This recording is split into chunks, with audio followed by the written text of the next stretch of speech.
2024 లేదా 25లో డిగ్రీ లేదా బీటెక్ చదివారా? సాఫ్ట్‌వేర్ జాబ్ కోసం ఎదురు చూస్తున్నారా? అయితే కోడ్ జ్ఞాన్ 100 డేస్ కోర్సులో చేరండి, జాబ్ సాధించండి.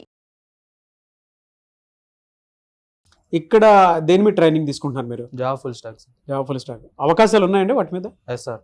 ఎక్కడెక్కడ ఉన్నాయి అవకాశాలు? గవర్నమెంట్ ఫీల్డ్లలో ఎక్కువ యూస్ చేసే టెక్నాలజీ సార్ ఇది జావా ఫుల్ స్టాక్. అంటే సెక్యూరిటీ పరంగా compare to other coding knowledges this is best. So చాలా మంది రకరకాల ఇన్స్టిట్యూట్స్ గురించి మాట్లాడుతూ ఉంటారు, చెప్తూ ఉంటారు. Yes. ఎందుకు కోడ్ జ్ఞానే చూస్ చేసుకోవాలి అంటే ఏం చెప్తారు మీరు? ప్లేస్మెంట్స్ పరంగా వీక్లీ ఒక 4 or 5 కంపల్సరీగా వస్తాయి సార్. ఓకే, సో 100% అష్యూరెన్స్ ఉంటుందా? Yes sir. అండ్ బయట వాటితో కంపేర్ చేసి చూస్తే ఇక్కడ ఎందుకు జాయిన్ అవ్వాలంటే 0 to హీరో అవుతారు. మీరు ఇక్కడికి వచ్చిన తర్వాత మీరు నేర్చుకున్న 4 విషయాలు ఏంటి అంటే? అంటే ఏం తెలియకుండా వచ్చి ఏదో కొంచెం నేర్చుకోవచ్చు సార్. కోడింగ్ లాంగ్వేజ్ అంటే ఏంటిదో కూడా చూపిస్తారు. అవుట్ ఆఫ్ 10 మీకు మీరు ఎన్ని మార్క్స్ ఇచ్చుకుంటారండి? 8 సార్. పిల్లల్ని ప్రతి పేరెంట్ ఏమనుకుంటారంటే బయట పంపించాలా, అవి జెన్యునో కాదో అనుకునేటువంటి వాళ్ళు ఉంటారు. వాళ్ళకి మీరేం చెప్తారు అటువంటి పేరెంట్స్కి? ది బెస్ట్ అనుకుంటా.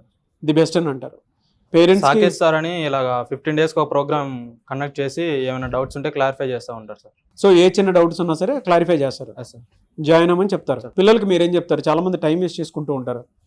ఎలా అంటే కనీసం ఒక రైట్ ఇన్స్టిట్యూట్ ఉన్నా కూడా అక్కడికి వెళ్ళి అప్రోచ్ అవ్వాలనుకున్నటువంటి ఆలోచన కూడా ఉండదు. టైం వేస్ట్ చేసుకుంటూ ఇన్స్టిట్యూట్కి వచ్చే లోపే కొంచెం కొద్దిగా గొప్ప నాలెడ్జ్ నేర్చుకొని వస్తే ది బెటర్ అని అనుకుంటాం సార్. అంటే ఏం తెలియకుండా వచ్చినా కొంచెం స్ట్రగుల్ అవుతారు. ఏదో కొద్దిగా గొప్ప నేర్చుకొని వచ్చి జాయిన్ అయితే అయిపోతుంది, ఇంకా బాగుంటుంది. Yes sir. పోనీ నాన్ ఐటీ వాళ్ళు కూడా ఇక్కడ చాలా మంది ఉన్నారు, ఇందాక ఫీడ్బ్యాక్ కూడా ఇచ్చారు. వాళ్ళు చెప్పేది కూడా అంటే కనీసం బ్లాంక్ గా వచ్చినా కూడా ఎంతో కొంత ఇంప్రూవ్ చేసుకోవచ్చు అంటున్నారు. Yes sir. ఓకేనా? అది చేసుకోవచ్చు ఆ విధంగా? చేసుకోవచ్చు. అలా ఉంటుందా? ఉంటుంది sir. One word about code Gyan అంటే ఏం చెప్తారు? 0 to హీరో సార్. ఇక్కడికి వచ్చిన తర్వాత మీరు నేర్చుకున్నది ఏంటి అంటే ఒక 4 విషయాలు చెప్పంటే ఏం చెప్తారు? కమ్యూనికేషన్ స్కిల్స్, ఇంకా సాఫ్ట్ స్కిల్స్, యాప్టిట్యూడ్ ఫాస్ట్గా సాల్వ్ చేయడం ఎలా, ఇంకా కోడింగ్ స్కిల్స్. బీటెక్ మీరు ఏం చదువుకున్నారు? ఇక్కడికి వచ్చిన తర్వాత ఏ బ్రాంచ్ తీసుకున్నారు? ఇప్పుడు నేను కంప్యూటర్ సైన్స్ చేశాను సార్ Computer గీతంలో. science. ఇక్కడికి వచ్చాక జావా ఫుల్ స్టాక్. ఎందుకు జావా ఫుల్ స్టాక్? ఆపర్చునిటీస్ ఉన్నాయండి opportunities బయటెక్ ఉన్నాయా? ఉన్నాయి. బయట ఆన్ అన్ యావరేజ్ ప్యాకేజ్ ఎంత ఉంది ప్రస్తుతం? స్టార్టింగ్ ప్యాకేజ్ వచ్చి 4 LPA four. per annum.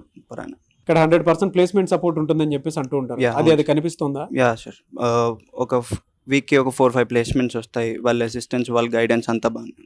100% ఉంటుందా ఇక్కడ? యా, అంటే బేస్డ్ ఆన్ ఇండివిజువల్ సార్. వాళ్ళు నేర్చుకుని వాళ్ళ స్టాఫ్ వాళ్ళ పని వాళ్ళు చేస్తారు, స్టూడెంట్ వాళ్ళ పని వాళ్ళు చేసుకోవాలి. ప్రతి స్టూడెంట్ ఏంటంటే అసలు అవకాశాలు ఎన్ని ఉన్నాయి అనేటువంటి విషయం తెలియక, 100% ప్లేస్మెంట్ ఉంది అనేటువంటి విషయం తెలియక వేరే ఇన్స్టిట్యూట్లో జాయిన్ అయిపోయి టైం వేస్ట్ చేసుకునేటువంటి వాళ్ళు చాలామంది ఉంటారు.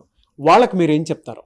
కెరియర్ మీద రెస్పాన్సిబిలిటీ ఉంటే వాళ్ళు ఆలోచిస్తారు సార్, లేకపోతే రెస్పాన్సిబిలిటీ ఉంటే డెఫినెట్గా ఇటువైపు వస్తారు. పేరెంట్స్కి ఒక యాంగ్జైటీ ఇష్యూస్ ఉంటాయి, అది జెన్యూనో కాదు, అక్కడ పంపించాలా వద్దా అనుకున్నటువంటి ఆలోచన ఉంటుంది, కోడ్ నేను రైట్ ప్లేసో కాదో అని. పేరెంట్స్కి మీరు ఏం చెప్తారండి?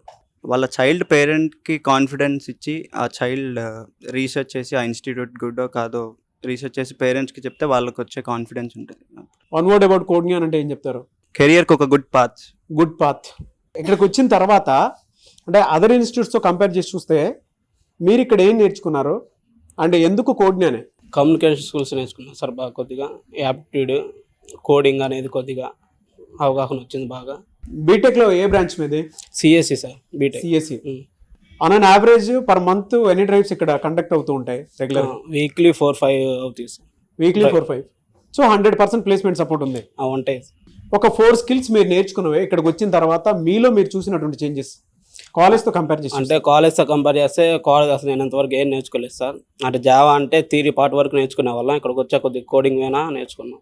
ఏమేమి నేర్చుకున్నారు? ఒక 4 విషయాలు చెప్పంటే దేని మీద మీరు స్కిల్ సంపాదించారు? Java front end, okay, front end, HTML, CSS వాటి వరకు నేర్చుకున్నాం. కమ్యూనికేషన్ స్కిల్స్ బాగానే ఉన్నాయి. కమ్యూనికేషన్ ఏ మాక్ ఇంటర్వ్యూస్ అటెండ్ అయ్యారా? కొన్ని అవుతున్నా సార్, కొన్ని అవ్వట్లేదు. ఓకే, అంటే మీరు అటెండ్ అయ్యారా? అటెండ్ అయ్యాను. మీకు ఎక్కడ అంటే మైనస్ ఎక్కడ అనిపించింది? అంటే కమ్యూనికేషన్స్ సార్. కమ్యూనికేషన్స్ దగ్గర మైనస్ ఉంది. ఎవరైనా సరే కొత్తగా వచ్చేటువంటి స్టూడెంట్స్ ఇది కరెక్టో కాదో అనేటువంటి డైలమా ఫేజ్లో ఉంటారు. జాయిన్ అవ్వాలా వద్దా, అసలు అవకాశాలు ఉన్నాయో లేదో, 100% ప్లేస్మెంట్ సపోర్ట్ అంటున్నారు, అది కనిపిస్తుంది. అవకాశాలు అయితే ఉన్నాయి కానీ సార్, అది టీచింగ్ అయితే వీళ్ళు బాగానే చదువుతున్నారు. అది స్టూడెంట్ దాన్ని గెయిన్ చేసుకొని దాన్ని బట్టి ప్లేస్మెంట్ అనేది తెచ్చుకోవచ్చు. జాయిన్ అవ్వమని చెప్తారా కొత్తగా వచ్చేటువంటి వాళ్ళకి? చెప్తాం. One word about code Gyan అంటే ఏం చెప్తారు? Overall good sir. మీకు మీరు ఎన్ని మార్క్స్ ఇచ్చుకుంటారు అవుట్ ఆఫ్ 10? ఇక్కడికి వచ్చిన తర్వాత మీలో చూసినటువంటి చేంజెస్ ప్రకారం 7.5. 7.5. Very good. మరి కోడింగ్ అది కొంచెం ఫస్ట్ టైం కదా, కష్టంగానే ఉంటుంది కదా, ఎలా అనిపించింది? నాకు ఫస్ట్లో అసలు ఎటువంటి కోడింగ్ స్కిల్స్ అనేవి లేవు సార్, అండ్ కమ్యూనికేషన్ స్కిల్స్ కూడా చాలా తక్కువ. ఆఫ్టర్ ఇక్కడికి వచ్చిన తర్వాత నేను 60% అలా అప్గ్రేడ్ అయినా అనమాట. ఓకే, ఇప్పుడు మీరు కోడింగ్ మీద నాలెడ్జ్ సంపాదించారు, ఎస్ సార్, ఇంప్రూవ్ అయ్యాను. ఇంప్రూవ్ అయ్యారు. ఓకే, మీరు దేని మీద ఇక్కడ ట్రైనింగ్ తీసుకుంటున్నారు? Java full stack sir. Java full stock. ఇక్కడ 100% ప్లేస్మెంట్ సపోర్ట్ అని అంటూ ఉంటారు, కరెక్టేనా అది? ఎస్ సార్, అవి ఉన్నాయి, మనం కూడా దాన్ని ఆపర్చునిటీని యూటిలైజ్ చేసుకోవాలి. యూటిలైజ్ చేసుకోవాలి. చాలా మంది స్టూడెంట్స్కి ఏంటంటే అంటే ప్రతి చోట ఏ ఇన్స్టిట్యూట్ బాగుందని చెప్పేసి తిరుగుతూ ఉంటారు, టైం వేస్ట్ చేసేసుకుంటూ ఉంటారు. ఇప్పుడు ఈ రోజు బాగుందని అంటే ఒక 2 days తర్వాత ఒక 4 ఇన్స్టిట్యూట్లు తిరిగిన తర్వాత మళ్ళీ పండగలు అంటే ఏదైనా వచ్చేస్తాయి, పండగ తర్వాత స్టార్ట్ చేసుకుందాం అనుకుంటారు. అలా ఒక 3 months గడిచిపోద్ది ప్రతి ఒక్కరికి కూడా, ఏదో అకేషన్ అని చెప్పి అటువంటి స్టూడెంట్స్ బయట చాలామంది ఉన్నారు. అప్పటికీ ఒక రైట్ ఇన్స్టిట్యూట్ దొరకదు వాళ్ళకి మీరు ఏం చెప్తారు? కోడ్ న్యాన్ డెస్టినేషన్ అంటే వితౌట్ ఫియర్ మనం జాయిన్ కావచ్చు అని చెప్తా సార్ నేను. ఎందుకు అని అంటే ఒక 4 విషయాలు చెప్తారా? అదే సార్, ఫర్ ఎగ్జాంపుల్ నేను నా బ్యాక్గ్రౌండ్ ఈసీ కదండి సార్. నేను ఇక్కడికి వచ్చిన తర్వాత కమ్యూనికేషన్ స్కిల్స్ కానీ ఇంకా కోడింగ్ స్కిల్స్ కానీ చాలా ఇంప్రూవ్ అయినా. సో అందుకే ఇక్కడ జాయిన్ అవ్వచ్చు అంటారు. Yes sir. పేరెంట్స్కి ఏం చెప్తారు మీరు? అంటే పిల్లలకి ఇప్పటికీ కూడా ఒక రైట్ గైడెన్స్ ఇచ్చే దాంట్లో కొంతమంది పేరెంట్స్ ఫెయిల్ అవుతున్నారు, అందరూ అని కాదు కొంతమంది. అటువంటి పేరెంట్స్కి మీరు ఏం చెప్తారు? వితౌట్ ఫియర్ జాయిన్ చేయొచ్చు సార్. జాయిన్ చేయొచ్చు. కొత్తగా వచ్చేటువంటి స్టూడెంట్స్కి ఏం చెప్తారు? ఇంట్రెస్ట్తో ఫార్వర్డ్ కావాలి అని చెప్తారు. Okay, 1 word about code Gyan అంటే బెస్ట్ పాత్.